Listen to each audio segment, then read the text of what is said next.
అత్తాకోడళ్ళ అప్పుల బాధలు. ఇబ్బంగూడెంలో కాంతం కామాక్షి అనే అత్తాకోడళ్ళు ఉన్నారు. వాళ్లకి తమ దగ్గర ఉన్న డబ్బులతో సర్దుకోవడంగాని, డబ్బులతో సంసారాన్ని ఎలా నడుపుకోవాలి అనేది అస్సలు తెలిసేది కాదు. నిజానికి కొన్నేళ్ల క్రితం వాళ్ల భర్తలు కూడా ఇలాగే ఉండేవాళ్లు.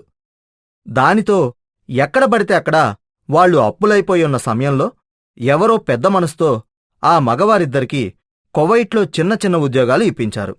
దానితో వాళ్లు కువైట్ వెళ్లి అక్కడ ఎన్నో కష్టాలు పడి డబ్బులు సంపాదించి పంపుతుంటే, ఇక్కడి ఈ ఆడవాళ్లు తమ భర్తలు చేసి వెళ్లిన అప్పుల్ని తీర్చడంతో పాటు వాళ్లకి తెలియకుండా కొత్త కొత్త అప్పులు చేయటం మొదలుపెట్టారు.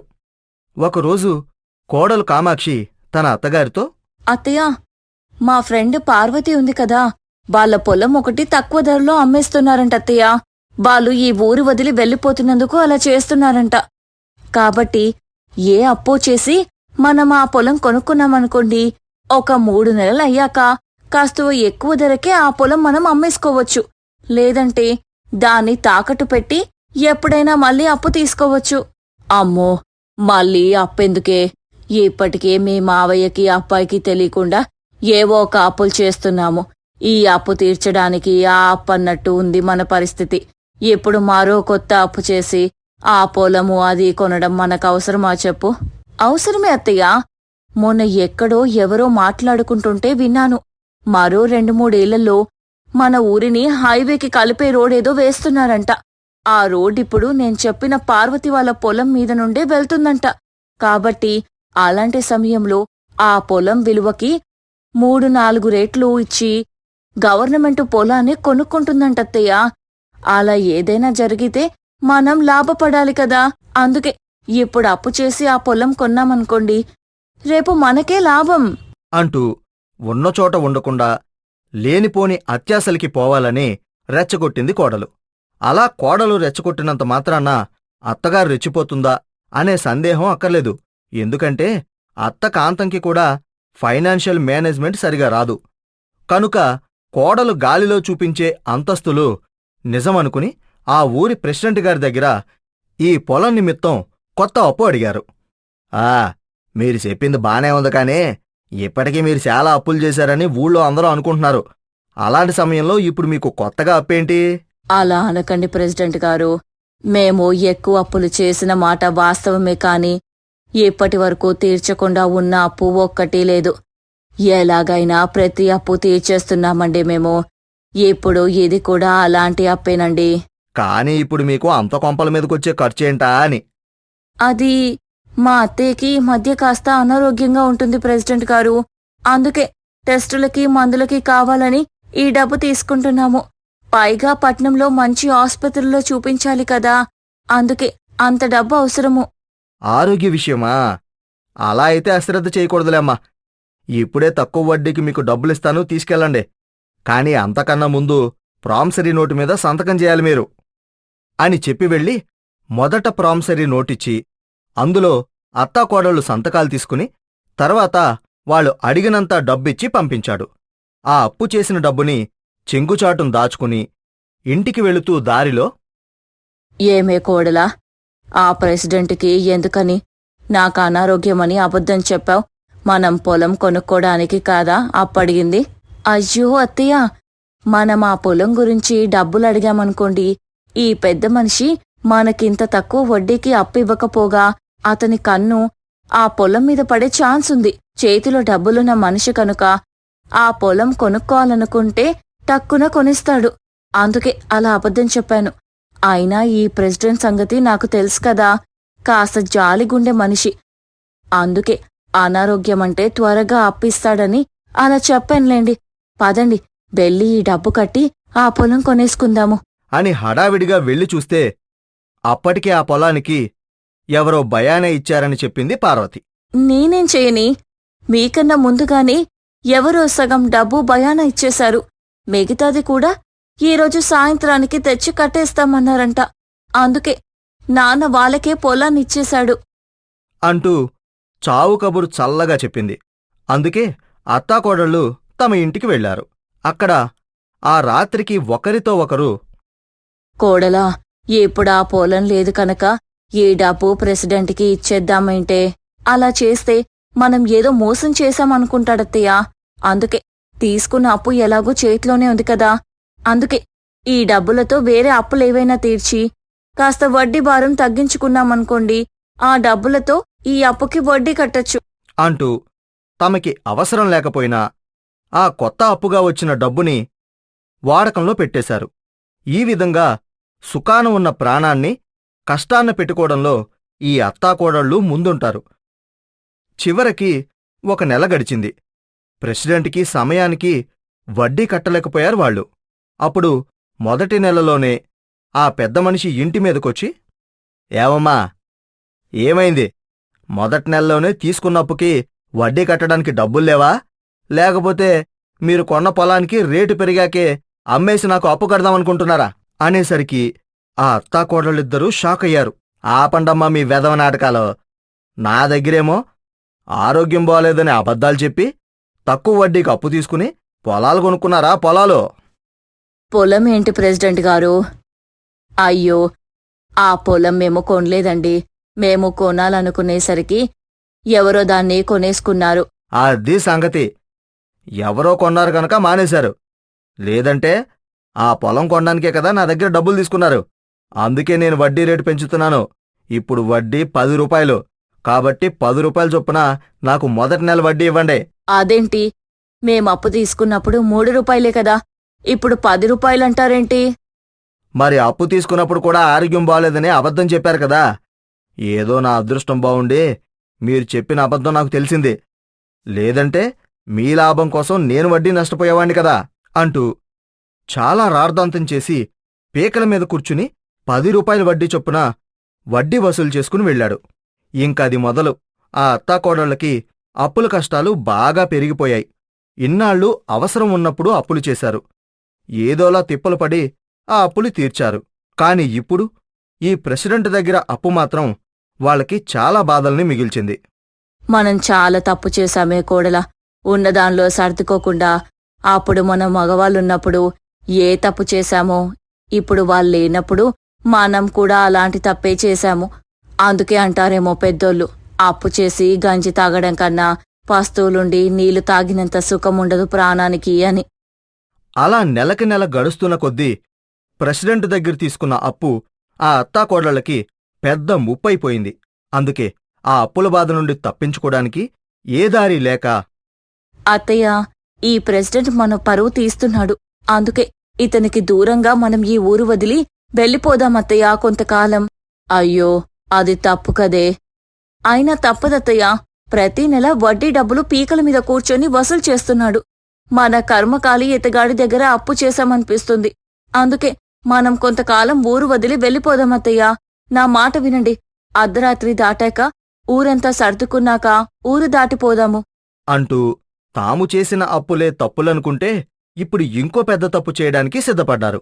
అందుకే రాత్రి 1 గంట దాటిన తరువాత అత్తాకోడళ్ళు చెరొక బ్యాగులో కావలసిన ముఖ్యమైన బట్టలు అవి సర్దుకుంటుండగా ఎవరో తమ ఇంటి తలుపు తడుతున్న శబ్దం వినిపించింది. అది వినగానే అత్తాకోడళ్ల గుండెల్లో రైలు పరిగెట్టాయి. అత్తయ్య, ఇంత రాత్రి వేళ ఎవరై ఉంటారు? కొంపతీసి ఆ సచ్చినోడికి మనం ఊరొదిలి పారిపోతున్నామని తెలిసిందో ఏమో. ఇప్పుడు ఊరంతా మన పరువు తీస్తాడు అని చాలాసేపు భయపడి చివరికి కాసేపటికి ఎవరా సమయంలో తలుపు తడుతున్నారో చూడక తప్పదు కనుక వెళ్ళి చూస్తే కాంతం భర్త కొడుకు వచ్చేశారు. తమ భార్యలకి సర్ప్రైజ్ ఇద్దామని వాళ్ళొస్తే మరి కాసేపుంటే ఈ భార్యలు ఊరొదిలిపోయి వాళ్లకి సర్ప్రైజ్ మిగిల్చేవారు అనే విషయం వాళ్ళు కాసేపట్లోనే కనుక్కున్నారు. ఇన్నాళ్ళు అప్పుల మాయలో పడి ఆ అత్తాకోడళ్ళు చేసిన తప్పులన్నీ పూసగుచ్చినట్టు భర్తలకి చెప్పుకున్నాక, ఎంత తెలివిలేని పని చేస్తారనుకోలేదే మీరు.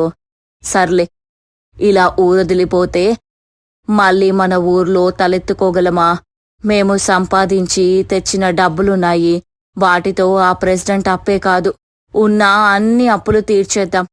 ఇంకా మిమ్మల్ని నమ్మి మేం ఎక్కడికి పోలేము కనుక ఇకపై ఇక్కడే ఉండి ఏదో ఒక కూలి పని చేసుకుంటూ బ్రతుకుదాం అని చెప్పి తెల్లారుగానే వెళ్ళి ప్రెసిడెంట్ అప్పు, ఆ తర్వాత మిగతా వాళ్ళ అప్పులు కూడా తీర్చేసి పీకల మీద ఉన్న వడ్డీల బాధలు తప్పించారు. అలా రాత్రికి ఒక్కప్పు కూడా లేని ఆనందంలో చక్కగా కడుపారా భోజనం చేశారు. అంతే. ఇక ఆ తర్వాత జీవితంలో ఆ అత్తాకోడళ్ళు అప్పు అనే మాట వినపడితే ఆమడ దూరం పారిపోయేవాడు. ఉదయం రవి ఆఫీస్కి వెళ్ళిపోయాక అతని భార్య అనిత చాటుగా తమ బెడ్రూంలో బట్టల అల్మరాలో తను దాచి ఉంచిన ఫోన్ ఆన్ చేసి ఎక్కడో ఊళ్ళో ఉండే తన అత్తగారికి ఫోన్ చేసింది. అత్తయ్య, ఎలా ఉన్నారు?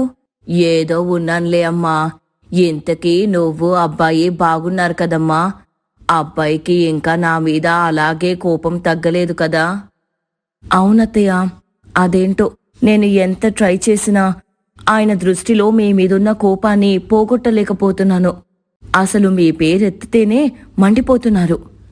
అందుకే మీకు 2 నెలలుగా ఫోన్ కూడా చేయలేకపోతున్నాను.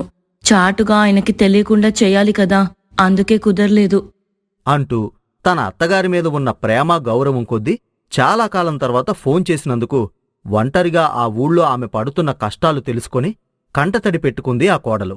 చివరిగా ఫోన్ పెట్టేస్తూ ఆ అత్తగారు, చూడమ్మా, ఇలా చెప్తున్నానని ఇంకోలాగా అనుకోకు. దయచేసి నా గురించి నువ్వు అబ్బాయి దృష్టిలో చెడ్డదానివి కాకు. గొడవలు అవి పడకు. నా తలరాత ఎలా ఉంటే అలా జరుగుతుంది. అబ్బాయిని మాత్రం బాగా చూసుకో అంటూ తనను ద్వేషించే కొడుకు బాగోగుల గురించి పదే పదే కోడలికి గుర్తుచేసి ఫోన్ పెట్టేసింది. నిజానికి ఈ అత్తాకోడళ్లవి చాలా విచిత్రమైన కష్టసుఖాలు. ఎందుకంటే చక్కగా సంపాదిస్తున్న కొడుకు, అభిమానంగా చూసుకునే కోడలు ఉన్నా కూడా ఆ అత్తగారు ఎక్కడో పల్లెటూర్లో ఒంటరిగా కష్టాలనుభవిస్తూ పేదరికంలో బ్రతుకుతుంది. నిజానికి రవి కాంతంకి కన్న కొడుకు కాదు. రవి కన్నతల్లి చనిపోయాక చిన్నవాడైన రవిని చూసుకోవడానికి ఈ కాంతంని పెళ్లి చేసుకున్నాడు అతని తండ్రి. మారుతల్లిగా ఆ ఇంట్లో అడుగుపెట్టిన కాంతం ఏనాడు రవిని పరాయి సంతానంగా చూడలేదు. పైగా అతనంటే ఆమెకు అమితమైన ప్రేమ.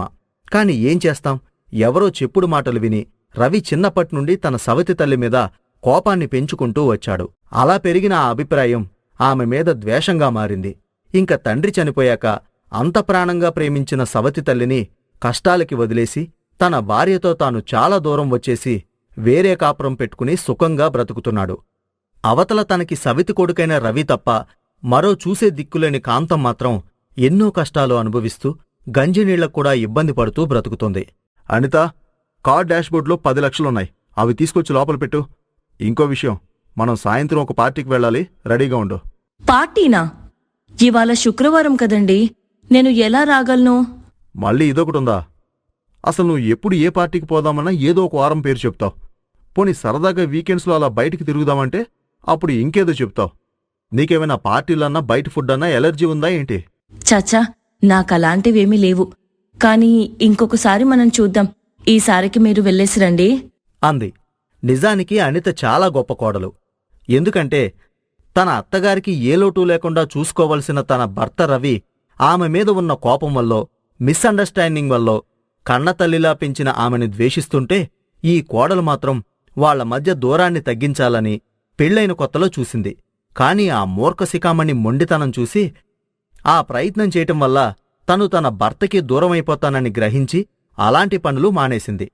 కాని తన అత్తగారు ఊళ్ళో ఎలాంటి కష్టాలు అనుభవిస్తుందో, గతిలేక ఎలా గంజినీళ్లు తాగుతూ బ్రతుకుతుందో, ఇక్కడ ఇన్ని సుఖాలున్నా సౌకర్యాలున్నా కూడా కోడలు అనిత తన అత్తలాంటి కష్టాలు అనుభవిస్తూ తన అత్తపట్ల తనకున్న అభిమానాన్ని చాటుకుంటుంది.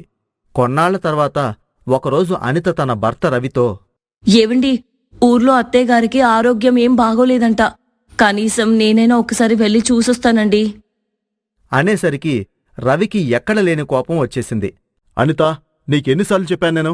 ఆ మనిషితో మనకి ఏ సంబంధం లేదు. ఆమె కష్టపడినా సుఖపడినా మనకి ఆమె ఏమీ కాదని. అయినా ఇంకా అత్తయ్య గాడిదగుడ్డు అని వరసలు కలుపుతావేంటి నువ్వు? మా నాన్న పోయిన రోజే ఆమెకు నాకు ఉన్న సంబంధం తెగిపోయింది. ఇక మీదట ఆవిడ ఊసి ఇంట్లో తీస్తే మర్యాదగా ఉండ చెప్తున్నా అనేసి కోపంగా వెళ్ళిపోయాడు. కాని ఊళ్ళో ఒంటరిగా ఉంటున్న తన అత్తగారి కష్టం తెలిసి సుఖాల్లో బ్రతకాల్సిన కోడలు మాత్రం తన అత్తగారి విషయం తెలిసాక ఆమెను చూడకుండా ఉండలేకపోయింది. అందుకే భర్త కాదని చెప్పినా వినకుండా, అతనికి చెప్పా పెట్టకుండా ఊళ్ళో ఉన్న అత్తగారి దగ్గరికి వెళ్ళింది. అక్కడికి ఈ కోడలు చేరుకునేసరికి అత్త కాంతం మంచం పట్టి లేవలేని స్థితిలో ఉంది. అత్తయ్యా, ఏంటత్తయ్యా ఇలా అయిపోయారు? ఇలా కాక ఇంకెలా అవుతుందమ్మా? లక్షలు సంపాదించే కొడుకు భోగభాగ్యాల్లో ఎక్కడో ఉంటున్నాడు. ఇక్కడ ఈ ముసలి ప్రాణాన్ని కర్మకి వదిలేసి పోయాడు. మరి అలాంటి కొడుకుని తలుచుకొని ఏడవని రోజు లేదమ్మా మీ అత్తయ్య. అయినా మీ ఆయనకి నువ్వైనా చెప్పాలి కదమ్మా. ఎంత కన్న తల్లి కాకపోయినా అంతకన్నా ఎక్కువగానే పెంచింది కదా. ఆమెకు మాత్రం పిల్ల పిచ్చ మీరే కదా అంతా. అంటూ పక్కింటావిడ చూపించిన జాలిలో అభిమానంలో 10వ వంతు కూడా ఆ కస్సాయి సవితి కొడుక్కి లేకపోయినందుకు అనిత చాలా బాధపడింది. ఇంకా ఆ రోజు నుండి తన అత్తగారి పక్కనే ఉంటూ ఆమెకు సేవలు చేస్తూ ఒక డాక్టర్ని ఇంటికి పిలిపించి వైద్యం చేయిస్తూ 3 రోజులపాటు కంటికి రెప్పలా చూసుకుంది. ఇంతలో తన భార్య ఖచ్చితంగా ఇక్కడికే వచ్చుంటుందని ఊహించిన రవి కోపంగా అక్కడికొచ్చి చూస్తే అనిత అత్తగారికి సేవలు చేసుకుంటూ ఉంది. అనిత, నీకు నా మాటంటే లెక్కలేదా? ఈవిడికి మనకి ఏ సంబంధం లేదని చెప్పినా ఇక్కడికి రావడంలో నీ ఉద్దేశమేంటి? మర్యాదగా నువ్వు ఆమెను వదిలేసి నాతో పాటు వస్తావా లేదా అని నిలదీసేసరికి ఇంకా అతనికి కోపం కట్టలు తెంచుకుంది. ఇన్నాళ్ళు భర్త దగ్గర నోరు మూసుకుని దాచుకున్న మాటలన్నీ అనేయడం మొదలుపెట్టింది. ఏయ్, ఆపవయ్యా ఇంకా. ఇక్కడ నిన్ను పెంచిన మనిషి ఇన్ని కష్టాల్లో చావు అంచుల దాకా వెళ్ళొచ్చి కనిపిస్తుంటే నీకింకా మీ మూర్ఖత్వమే కావాలా? ఇప్పుడు చెప్తున్నాను విను. కన్న తల్లిలా పెంచిన ఈ తల్లి నీకక్కర్లేకపోతే నువ్వు నాకక్కర్లేదు. పోవయ్యా ఇక్కడి నుండి. అమ్మా కోడలా, నా గురించి అబ్బాయితో గొడవ పడకమ్మా. నా వల్ల నీ కాపురం పాడవకూడదు. నువ్వు అబ్బాయితో వెళ్ళిపోమ్మా. ఈ కష్టాలు నాకలవాటే. మీకే కాదతయ్యా, అక్కడ అన్ని సుఖాల మర్యాదన ఉన్న నాక్కూడా మీరు అనుభవించే కష్టాలు అలవాటే. కాని ఆ విషయం మీ కొడుకుగారికి తెలీదు. ఏమయ్యా, నువ్వు ఎన్నిసార్లు బయటికి భోజనానికని పార్టీలకని పిలిచినా నేనెందుకు రాలేదో నువ్వు ఎప్పుడైనా ఆలోచించావా? లేదు. ఎందుకంటే నీకు భార్యన్నా పెంచిన తల్లన్నా అంత లెక్క మరి. అసలు ఏం మాట్లాడుతున్నావో అర్థమవుతుందా అనిత నీకు? బాగా తెలుసు మిస్టర్ రవి. ఇన్నాళ్ళు నేను నీకోసం పూజలు వ్రతాలు చేస్తూ తిండి మానేస్తున్నానని చెప్పాను చూడు, అది అబద్ధం. ఇక్కడ మనకి పెద్ద దిక్కైన అత్తయ్య కష్టాలు పడుతూ తిండికి గడువక పడుతున్న కష్టాలన్నీ అక్కడ చుట్టూ అన్ని సుఖాలు ఉన్నా కూడా నేను ఏవి కూడా అనుభవించను. అందుకు కారణమేంటో తెలుసా? నిన్ను పెంచడానికి అత్తయ్య ఎన్ని కష్టాలు పడ్డారో, నిన్ను ఆరోగ్యంగా కాపాడటానికి ఆమె ఎంత ఆరాటపడ్డారో నాకు తెలుసు కనుక. అలాంటి ఆవిడని ఇలా గాలికి వదిలేసినందుకు శిక్షగా నీ వంతున నేను ఆమె పడిన కష్టాలే అనుభవించాను. కాని ఈ విషయం నీకు ఏనాడైనా తెలుసా? ఏంటనిత నువ్వు చెప్పేది? నిజమయ్యా మూర్ఖుడా, నేను చెప్పేది నిజం. ఎవరో ఊరు మీద వాళ్ళు కూసిన కూతలు నమ్మి నిన్ను కన్న తల్లిగా ప్రేమగా చూసుకున్న అత్తయ్యని ద్వేషించడం మొదలుపెట్టావు నువ్వు. కాని ఈ రోజుకి ఆమె నిన్ను అదే ప్రేమతో ఆదరిస్తుంది. ఇకనైనా మనుషులా మారు. ఇంతకాలం చేసిన దానికి ఆమె కాళ్ల పట్ల క్షమాపణ అడుగు. అరే, ఒక కోడలిగా ఈ ఇంటికొచ్చిన నేను ఆమెని అర్థం చేసుకోగలను. కాని అన్నేళ్ళు ఆమె చేతి వంట తిని పెరిగిన నీకు ఆమె ఏంటో అర్థం కాలేదంటే నువ్వసలు మనిషివేనా? అంటూ ఇంతకాలం మనసు లోతుల్లో దాచిన మాటలన్నీ అనేసరికి రవి ఆలోచనలో పడ్డాడు. నిజంగా తన సవతి తల్లి చేసిన తప్పు ఏంటా అని ఆత్మపరిశీలన చేసుకుని చూస్తే ఎక్కడా ఆమె లోపం కనిపించలేదు. అందుకే ఇంతకాలం ఆమె పట్ల అమానుషంగా నడుచుకున్నందుకు ఆమె కాళ్లమీద పడి క్షమాపణ కోరాడు. ఎంతైనా ప్రేమగా పెంచిన తల్లి కావడంతో కొడుకుని ఇట్టే క్షమించేసింది. ఇంకా ఆ తర్వాత నుండి తన తల్లిని ఎంతో ప్రేమగా చూసుకొనసాగాడు రవి. ఆ తర్వాత కూడా వచ్చిన కష్టసుఖాలన్నింటినీ ఆ అత్తాకోడళ్లు కలిసి అనుభవించారు. సుందరాపురం అనే ఊరిలో కీర్తన అనే ధనవంతుల అమ్మాయుంది. పెళ్లి వయసొచ్చినా ఆమెకు తన తండ్రి గారాభం వల్ల ఆడిందే ఆట పాడిందే పాటగా సాగిపోతుంది తన ఇంట్లో. ప్రతిరోజులాగానే కీర్తన తండ్రి సూర్యం తన కోళ్ల ఫారానికి వెళ్తూ కూతురు కీర్తనతో ఇలా అంటున్నాడు. అమ్మాయి కీర్తన, నేను పౌల్ట్రీకి వెళ్తున్నాను, ఎదుర్రామ్మా అని అన్నాడు. ఇంతలోనే లోపలి నుంచి కీర్తన వచ్చి బయటకు వెళ్తున్న తండ్రికి ఎదురొచ్చింది. అప్పుడు తండ్రి ఇలా అంటాడు. సరే తల్లి, ఇవాళ ఎన్ని కోళ్లు పంపాలో సుబ్బన్నతో కబురు పంపు. నేను మంచి కోళ్లను చూసి పంపుతాను. ఇంతకీ ఈరోజు ఏం వెరైటీ చేసుకుంటావమ్మా చికెన్లో? ఏమో నాన్నా, చూస్తాను. నాకు ఆ సమయానికి ఏం తినాలనిపిస్తే అది చేసుకుంటాను అని కీర్తన అంటుంది. ఇంతలోనే తల్లి అక్కడికి వస్తుంది. బాబు కూతుళ్ళిద్దరికీ బుద్ధి లేకపోతే సరే. అరే శ్రావణ మాసం వచ్చింది, ఈ నెల రోజులు ఇంట్లో నీచొండను అంటే అయ్యా కూతుళ్ళిద్దరూ కలిసి బయట పొయ్యి పెట్టుకుని వండుకుంటున్నారా? ఆయన ఎన్నిసార్లు చెప్పాలండి మీకు? పిల్లని ఇంత గారాబం చేస్తే రేపది అత్తగారింట్లో ఎలా సర్దుకుంటుంది? అసలు కోళ్ల ఫారంలో ఉన్న వాళ్ళందరూ మీలాగే ఉంటారా? ప్రతిరోజు కోళ్ళని కోసుకునే తింటారా? రాను రాను ఇద్దరు ఆగడాలు మరీ ఎక్కువైపోతున్నాయి. అని ఆ తండ్రి కూతులని కలిపి చివాట్లు పెడుతుంది. అప్పుడు భర్త ఇలా అంటాడు, చూడబోయ్, నా కూతురు సాక్షాత్తు మహాలక్ష్మి. అందుకే అది పుట్టిన వేళా విశేషం నాకు వ్యాపారంలో కలిసొచ్చింది. ఈ రోజు వరకు ఎలాంటి నష్టమూ లేదు. అలాంటి నా లక్ష్మీదేవికి చికెన్ అంటే ఇష్టం కాబట్టి అది అడగటం, నేను కాదనటం ఉండదు. ఈ విషయంలో నువ్వెన్ననుకున్నా మేమిద్దరం ఇంతే. లక్ష్మీదేవి అంట లక్ష్మీదేవి. ఇది లక్ష్మీదేవి కాదు, ఆ కోళ్ల పాలిట లంకిని. అని రుసరుసలాడుతూ ఇంట్లోకి వెళ్ళిపోతుంది. ఈ విధంగా తండ్రి అతిగారాభం వల్ల కీర్తనకి చికెన్ తినటం ఒక వ్యసనంలా మారిపోయింది. ఇలాగే రోజులు గడుస్తూ ఉన్నాయి. తండ్రి కూతుళ్ళిద్దరూ ఒకే చూరులో ఉంటే కూతురు మరీ కొరకరాని కొయ్యలా తయారైపోతుందని ఆ తల్లి కీర్తనకి పెళ్లి సంబంధాలు చూడ్డం మొదలుపెట్టింది. అలా ఒక మంచి కుటుంబంతో వియ్యం కోసం చూస్తున్న వాళ్లకి పక్కూరిలో ఉండే సుందరం, సరస్వతిల ఒక్కగానొక్క కొడుకు విమల్ సంబంధం గురించి తెలిసింది. ఇక ఇదంతా ఇలా ఉంటే అటు పెళ్లి కొడుకు ఇంట్లో విషయానికొస్తే విమల్ మహాదైవ భక్తుడు. పూజలు పునస్కారాలు అని రోజులో 2 గంటలు పూజలతోనే గడుపుతాడు. అలాంటి విమల్తో సరస్వతి ఇలా అంటుంది, చూడ్రా విమల్, నీకొక చక్కటి సంబంధం చూసాం. పిల్ల పేరు కీర్తన. వాళ్ళ అమ్మా నాన్నలకి ఒక్కతే కూతురు. పైగా పిల్ల తండ్రికి 2-3 పౌల్ట్రీ ఫార్మ్స్ ఉన్నాయంట. మన తాహతుకు తగిన సంబంధంరా ఇది అని చెప్పడంతో విమల్ ఇలా బదిలిస్తాడు, సరే అమ్మా, నాకంటూ పెద్దగా ఆశలేమీ లేవు.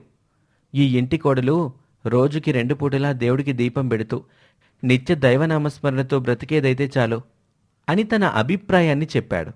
కానీ ఆ దేవుడి లాజిక్ ప్రకారం 2 భిన్న ధృవాలకే ముడివేస్తాడుగా.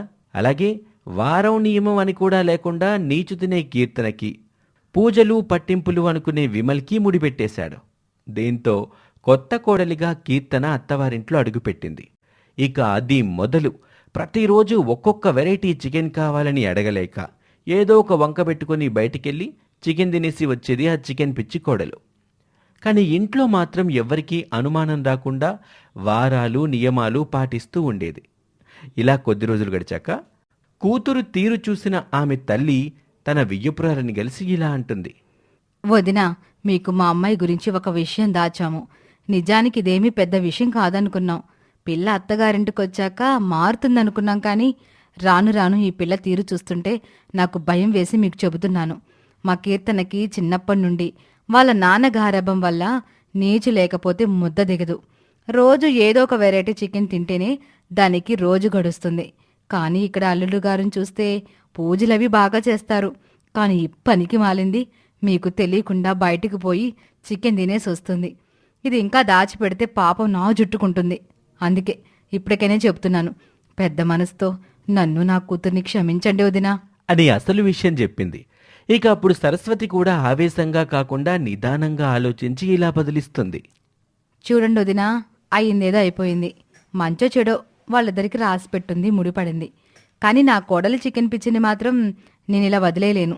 తనతో ఎలాగైనా ఆ చికెన్ తినే పిచ్చిని నేను మానిపిస్తాను అని సంకల్పించుకుని అందుకు ఒక గొప్ప ఉపాయాన్ని ఆలోచించింది. ఒకసారి కోడలు కీర్తన అత్తగారి దగ్గరికొచ్చి ఇలా అడుగుతుంది, అత్తయ్య, మరో 20 రోజుల్లో నా క్లోజ్ ఫ్రెండ్ సరిత పెళ్ళుంది. దానికి నేను తప్పనిసరిగా వెళ్ళాలి అని అంటుంది. అప్పుడు ఇదే మంచి అవకాశం అనుకున్న సరస్వతి తెలివిగా కోడలితో ఇలా అంటుంది, అయ్యో, అదెలా కుదురుతుందమ్మా? మన ఇంటి ఆచారం ప్రకారం కొత్త కోడలు పెళ్ళైన కొత్తలో నాన్ వెజ్ ఒకటి నోయాలి. అందుకు రోజుకో రకం చికెనో మటనో ఏదో ఒక నీసు తినాలి. అలా చేయకపోతే కుటుంబంలో గొడవలు వస్తాయమ్మా. ఇప్పుడు నేను ఆ నోము చేయాల్సిన సమయం వచ్చింది. ఇలాంటప్పుడు నువ్వెలా వెళ్తావు చెప్పు అని రివర్స్లో కోడల్ని ఇరికించేస్తుంది. అత్తాకోడలు కాసేపు ఆ విషయం మీద చర్చించుకుని చివరిగా అత్తగారు ఇలా అంటుంది, సరేనమ్మా, వ్రతం 3 నెలల పాటు చెయ్యాలి. మనకున్నది 20 రోజులే కనుక ఒక పని చేద్దాం. రోజుకి 3-4 చికెన్ ఐటమ్స్ వండి పెట్టేస్తాను. అవి తిని చక్కగా 20 రోజుల్లో ఆ వ్రతం ముగించే. అప్పుడు నీ ఫ్రెండ్ పెళ్లికి వెళదు గాని. లేదు కుదరదంటే చెప్పు, పెళ్లికి మానేసేయ్. అని చెప్పి కోడల్ని రెచ్చగొట్టి మరి చికెన్ ఛాలెంజ్లో ఇరికించేస్తుంది. అప్పుడు చికెన్ పిచ్చి కీర్తన సంబరపడిపోతూ ఇలా అంటుంది సరే అత్తయ్య, మీ ఇష్టం, మీరు చెప్పినట్టే చేస్తాను అని అంటుంది. ఇక అది మొదలుకొని ఒక 20 రోజుల పాటు కొడుకును కూడా ఇంటికి రాకుండా బంధువుల ఇంట్లో ఉండమని ఇంకా ఏవేవో కారణాలు చెప్పి కోడలి చికెన్ పిచ్చి మీద ముఖం మొత్తేదాకా రోజుకో 2, 3, 4 వెరైటీలు చికెన్ ఐటమ్స్ వండి పెట్టడం మొదలుపెట్టింది. మొట్టమొదటగా 2 రోజులు బాగానే ఉండటంతో గట్టిగా చికెన్ ఐటమ్స్ అన్నీ లాగించేసేవారు. కానీ 3వ రోజుకొచ్చేసరికి కీర్తనకి కొంచెం చికెన్ మీద వెగట పుట్టడం మొదలైంది. అందుకే చికెన్ తక్కువగా తిని లేవటం మొదలుపెట్టింది. ఒకరోజు అత్తగారు ఇలా అడుగుతుంది ఏంటమ్మా కీర్తన ఇది? రోజు రోజుకి చికెన్ తక్కువగా తింటున్నావు. ఇలా అయితే నాన్ వెజ్ రూమ్ చెడిపోతుంది.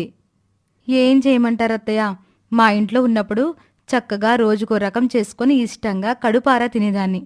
కానీ ఇక్కడ మీరు ఒకే రోజు 3 4 వెరైటీలు చేసి పెట్టడంతో అవే ఐటమ్స్ మార్చి తినటం వల్ల ఏమో నాకు చికెన్ తినాలంటే ఇష్టం తగ్గిపోతుంది. ఇప్పటికి 10 రోజులయ్యింది.